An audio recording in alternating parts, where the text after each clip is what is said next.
I wanted to come back to you, Carl, because the panic has already started on the U.S. side, and this goes across the political spectrum. The Trump administration, of course, is the one in power, but the panic has already started about the strengthening of BRICS through this summit that happened in Tianjin, China. And I want to just play both Peter Navarro and then former National Security Advisor Jake Sullivan of the Biden administration. This is Peter Navarro, the trade advisor to Donald Trump, who is a very vocal voice against BRICS. Here we go. So I would look. Modi's a great leader. I don't understand why he's getting to bed with Putin and Xi Jinping when he's the biggest democracy in the world. So I would just simply say to the Indian people, please understand what's going on here. You got Brahmins profiteering at the expense of the Indian people. We need that to stop. So Jake Sullivan essentially, though, answers that question, that colorful and outright insensitive question that Peter Navarro brought up. Here's what Jake Sullivan had to say about China and what is actually going on. China has moved ahead of the United States in popularity in a whole lot of countries. And that was not the case 1 year ago, where countries now are basically, saying the US brand is in the toilet and China's looking like, actually, in a bizarre way, a more responsible player. So that's one of the big things that I hear from my friends who continue to work in these governments in Europe, in Asia. Take a look at India as another example. I mean, here's a country that on a bipartisan basis, we were working to try to build a deeper and more sustainable relationship with. And the China challenge loomed large in that. Now you've got President Trump executing a massive trade offensive against them. And the Indians are saying, well, shit, I guess maybe we have to go show up in Beijing and sit with the Chinese because we got to hedge against America. So this hedging against Scott Bessent out there threatening the Indians instead of the Russians. That's the big stick that they're using in the Russia negotiation. It's like, well, so Carl, your reaction to this kind of panic, because despite the panic, it doesn't seem to reverse policy per se. Your assessment?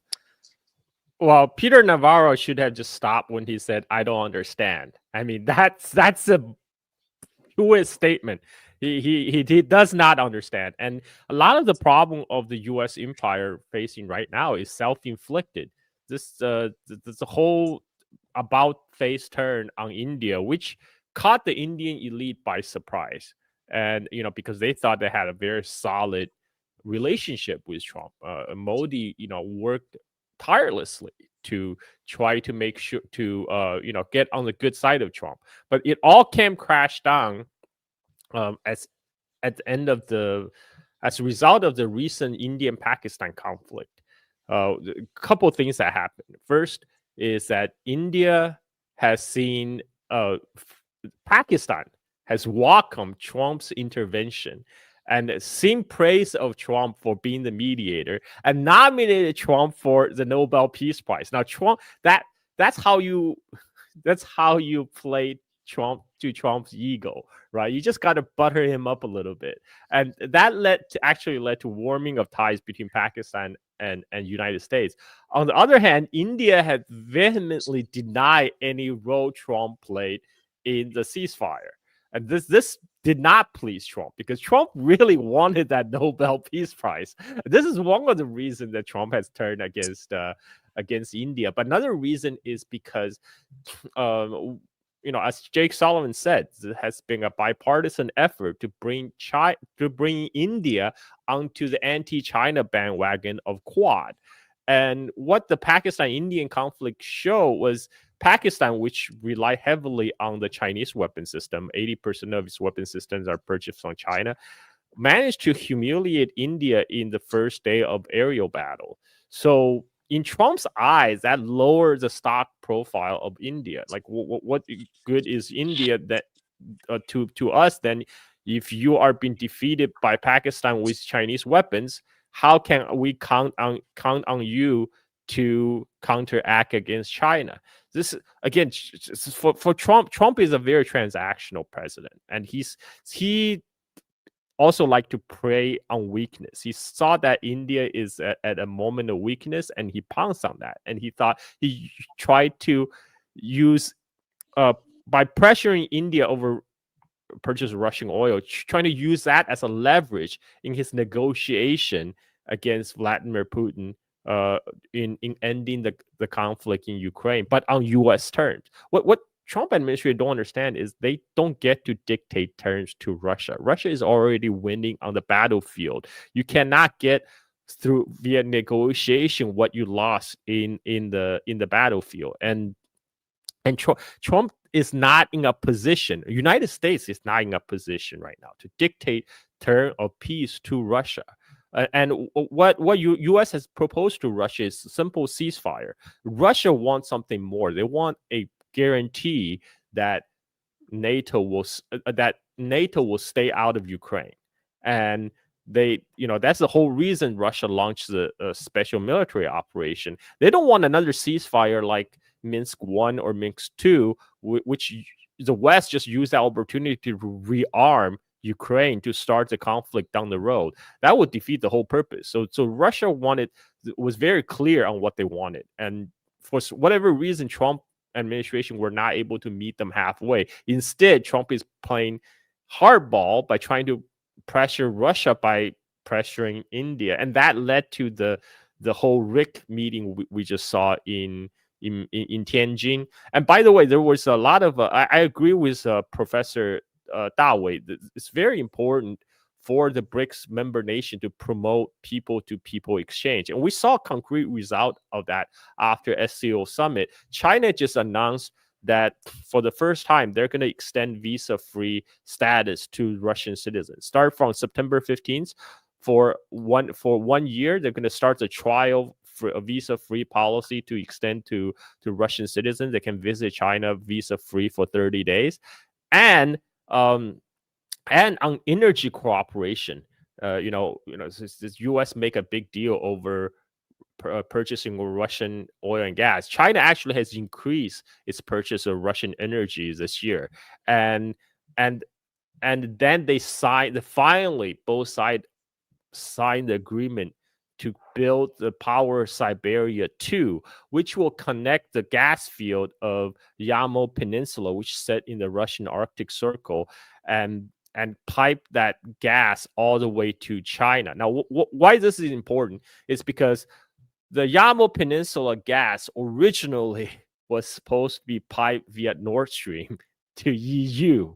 And, thanks for one of the spectacular state-sponsored terrorism against critical German infrastructure, Nord Stream was blown up.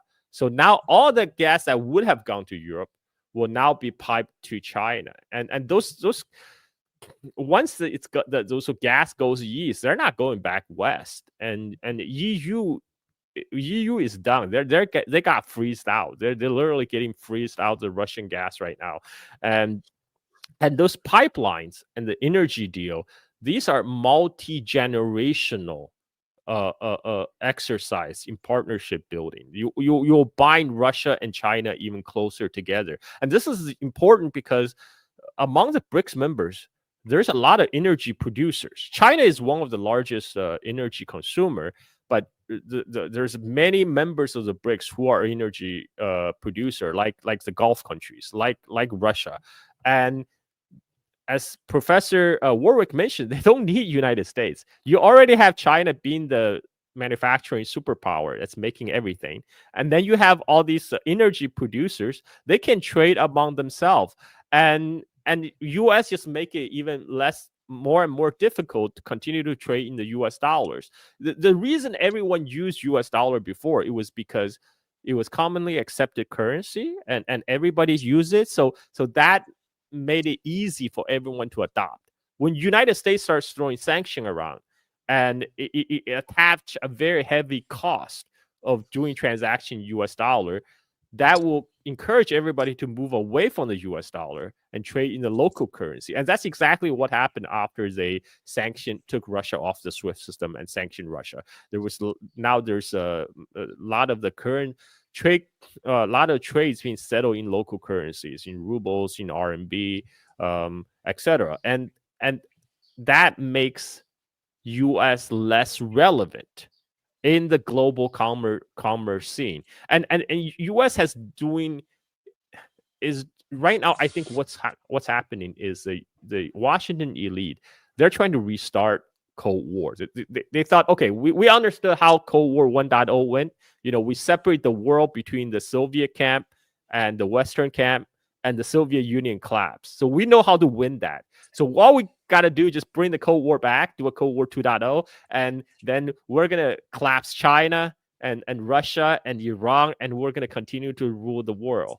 But in effect, what's really happening is U.S. is constructing this wall around itself and around its European vassal states, while the rest of the world is moving on with their multilateral arrangement, with China building global connectivity with their Belt and Road initiatives, and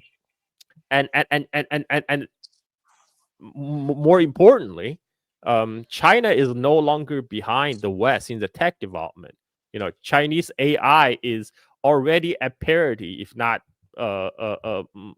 ahead of the U.S. AI development. So what's going to, and China now have abundant energy. The people in the BRICS countries now have abundant source of energy because China has made solar panels so cheap. Now there's a lot of global South countries, particularly in Africa, Southeast Asia, South Asia, they're adopting wider adoption of solar power generation. And so there's a whole movement toward electrification that's been pushed, that's been powered by China's so-called overcapacity. Whereas in the United States, Donald Trump has gone the opposite. He said, we don't want all this solar nonsense. That's all environmental BS. We're going to drill, baby, drill. We're going to go 100% into hydrocarbon. So what end up happening is U.S. and its European vassals sitting behind their wall. They're increasingly getting stuck in the past, in the fossilized, literally fossilized past based on fossil fuel. And whereas China, the rest of the world, is moving on with a new energy future. And as Professor Warwick has pointed out, the civilizational progress fundamentally comes down to exploitation and utilization of energy. And you get the huge jump in progress when a new energy source is being utilized. Just like during Industrial Revolution, when the world started to switch to fossil fuel, to coal, and then later oil. And that led a huge jump in the quality of life all over the world. And now we're witnessing a very similar movement that's been pioneered by China. And one of the problems with solar, wind, and all these alternative energy, sustainable energy sources in the past was energy storage. Because the solar, wind, they're not stable, are stable source of energy, and so you're not gonna you don't have generation when there's no sun or when there's no wind. So you still have to build fossil fuel power generation plant to load balancing. But as China making batteries cheaper and cheaper and cheaper, we're at a cusp when it's possible to capture the vast amount of solar energy now we can access through the solar panels, now be captured with battery storage. So what US think they're going to be replay Cold War 1.0 with the Soviet collapse and the collapse of the Western Bloc. It's going to play out exactly opposite. The US will be left behind while the rest of the world will keep moving.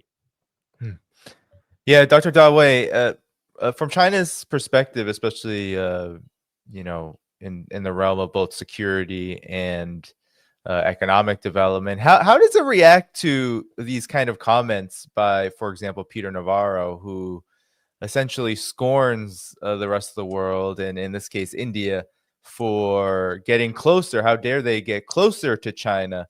How does China see this and react to this and move based on this kind of behavior, because it signals a larger geopolitical context? Yeah, I think for me, I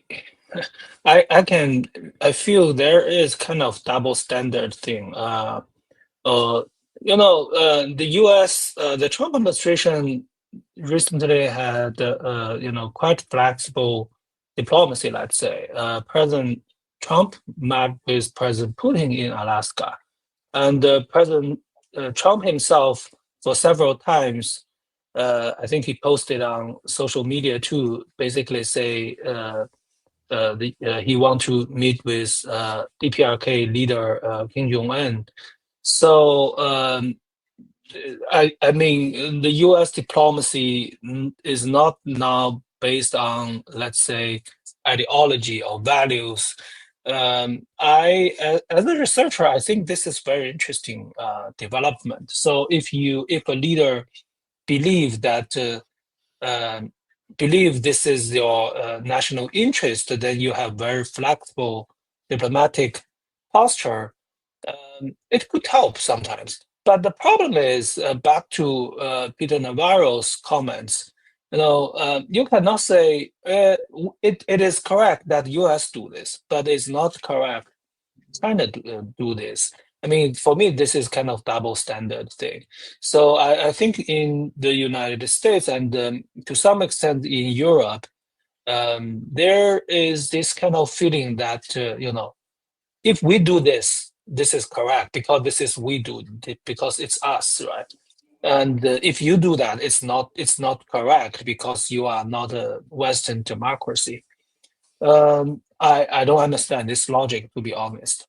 And I also have to emphasize another thing. So actually, Jake Sullivan touched upon this. I mean, in at least this year, from the policy, no matter domestic policy or foreign policy, China looks more predictable and stable than the Trump administration.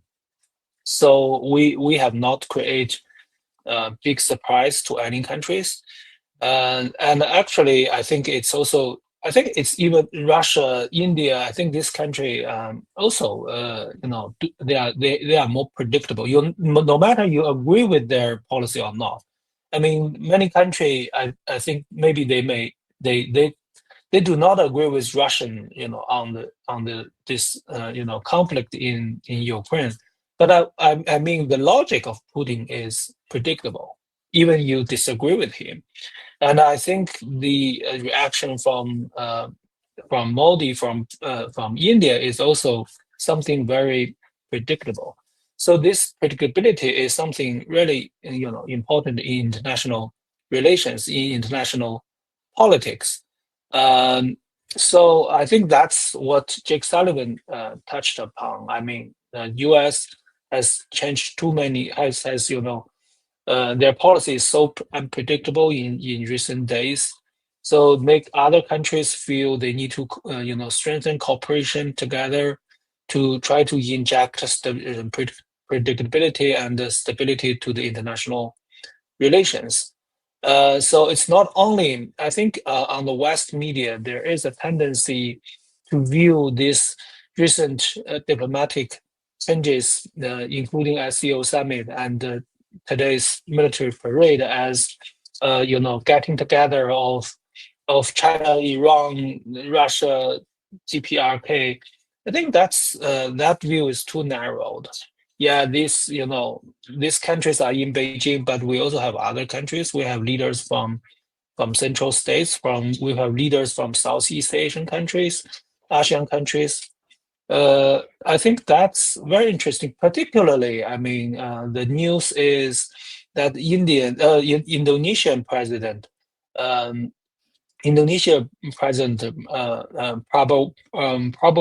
Prabowo, right?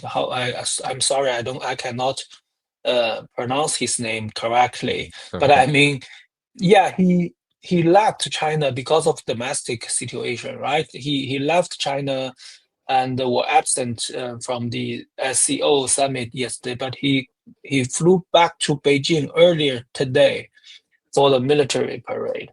So Indonesia is a big country, the largest country in Southeast Asian in Southeast Asia, and based on the Western criteria, Indonesia is a democratic country. So but I think here the identity is not about the ideology that, or it's not about value. It's about development. It's about development of their own country and the international interest of Indonesia. They believe that it's important for them. Of course, I believe they also want to maintain good relations with the US and the West, but we share a lot of common position and a common interest. So he tried to overcome the domestic challenges and flew back to meet all other leaders in Beijing. So this is a getting together of the developing country, of the emerging markets, of the non-Western countries, and to be honest, I think the policy of the United States has accelerate these changes. So I think this is our view. I mean, if we look at the situation, and try to avoid this double standard, I think this is.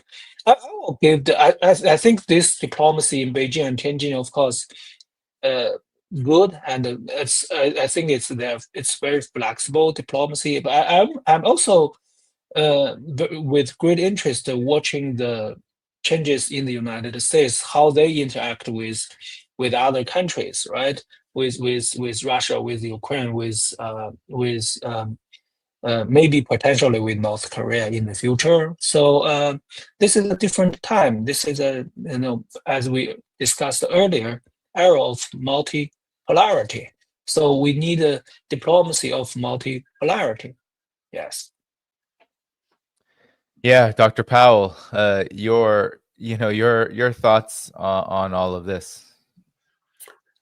I know Carl's got to go soon, so I'm going to keep it brief so that he can have a quick final word. Look, I think that there is no doubt that the transformations that are happening at the moment and which have accumulated over the last 10 or 15 or even 20 years has led to the United States in particular to lose its moorings, not to mention the elite in Brussels. The sense of directionlessness in this unfolding multipolar environment is causing policy panic and really an approach to the rest of the world that reflects a very deep sense of displacement anxiety. Now, this displacement anxiety is having both international implications in terms of creating unpredictability and instability for others, where to a point where other countries simply cannot engage with the United States in good faith because what they say one day changes the next. And of course, it's also lending itself to significant domestic instabilities and tensions, because the fundamental issues that are currently impacting the United States are actually not global issues, but deeply domestic issues, where 40 years of neoliberal experimentation has failed to live up to the promise. So the promise of the American dream has become an unfolding nightmare for a growing majority of people. Yeah, and Carl, perhaps I know you don't have a lot of time, but perhaps you can close out by helping us open with my last segment, which is actually about the Power of Siberia type pipeline that was just inked between Putin and Xi Jinping on this visit. So Putin stayed for 4 whole days, staying for 4 whole days in China. And a big part of it was not the SCO summit, but actually their bilateral talks, which occurred not only at the sidelines of the SCO, but also in Xi Jinping's personal residence. So, Carl, talk about this and the significance of this. Yeah, well, as I mentioned before, the Power of Siberia 2 binds the 2 nations together. This is not I mean, because together with an agreement to construct the pipeline comes with multi-year agreement on purchasing of Russian gas. That just binds the 2 nations' energy policies together. This is a multi-generational partnership building exercise. The Power of Siberia 2 negotiation actually dragged out for a long time, over pricing and over the route, because Russia wanted to build through Mongolia, but China didn't want the pipeline to go through Mongolia to go through to transit through a third country, because China didn't want to deal with the uncertainty of having this vital energy link to going through to a third country, but in the end, this deal was done. I think both sides recognize, despite their differences, they need to make some compromises to make this work. As Professor Da Wei has pointed out, these countries among BRICS, they have their own individual differences, but they realize it's more important to work together. For example, example is the China-India bilateral relationship. For example, I mean that they're not, China and India are not going back to the China-India honeymoon period of early 1950s, when there's a slogan called "Hindi Chini Bye Bye." The India China are brothers. Those days are gone. But the border issue is likely to be a persistent issue in the bilateral ties. But what both sides have agreed on, which is actually what China has advocated long before, is that yes, we do have our differences on the border, but we have so many other overlapping interests because we're both large, giant countries. Let's focus on areas where we can cooperate. Let's shelve our differences aside for the moment and focus on the area we can cooperate. And now, with additional pressure applied by Trump, India is coming to kind of closer to the Chinese position. Basically, okay, we'll continue to talk through our border issues. We'll agree to de-escalate, but let's focus on building cooperation in the area that we could work on. For example, in trade. Because India do need a lot of infrastructure, not a lot of investment. India has lifted a lot of restrictions on the Chinese investment into the country that was put in place after the 2020 border clash. And that this is obviously a welcoming development. India and China are going to resume direct flight that was suspended during COVID. China has opened up the border crossing for the Indian religious pilgrims to visit Mount Kailash in Tibet, and the more people-to-people exchange is always good. Just like what's already happening between China and Russia with the visa-free policies. The Russian parliament also said, now that China offering visa-free policy to Russia, Russia is also considering offer a trial period for offering visa-free travel to the Chinese citizens. This is only going to promote more understanding between the citizens of these countries, and this, which is the sharp contrast to what's going on with the U.S. right now. I mean, Professor Warwick has been very diplomatic when he says the U.S. has lost its moral bearings, mooring in the last few decades. But I actually appreciate Donald Trump for the honesty he brings to the U.S. foreign affairs messaging. Whereas before you have President Biden and President Obama, they're trying to sugarcoat the U.S. empire as building a partnership, and Trump straight out and ripped emperor's clothes and says, okay, give us oil, give us gold, give us your resources, and we are and what he did, this whole tariff war he waged against everyone, regardless was perceived adversaries or supposedly partners like the Europeans and India. It shows that the U.S. empire has no partners, has no allies. It only has vassals. That's why Trump demands everyone to come to Washington to bend the knee and kiss the ring. And now he's getting pushback. The pushback is, so I expect the BRICS members will be able to come together and form a united front, because individually they might be at a weaker position to negotiate a bilateral trade deal with U.S. But if they can come together and to negotiate as a bloc, they will have much more bargaining power. And I expect that will start to take place, because now Lula just recently called for an emergency meeting of the BRICS. And so I expect more concrete announcement in the coming month. But I really gotta go to run to the immigration office. And thank you very much for inviting me to the show. And I will be watching the Chinese parade on my phone on my way to the immigration office, because I know it's going to be a great parade. All right, Carl. Well, appreciate it. Take care. Thank you. Bye-bye.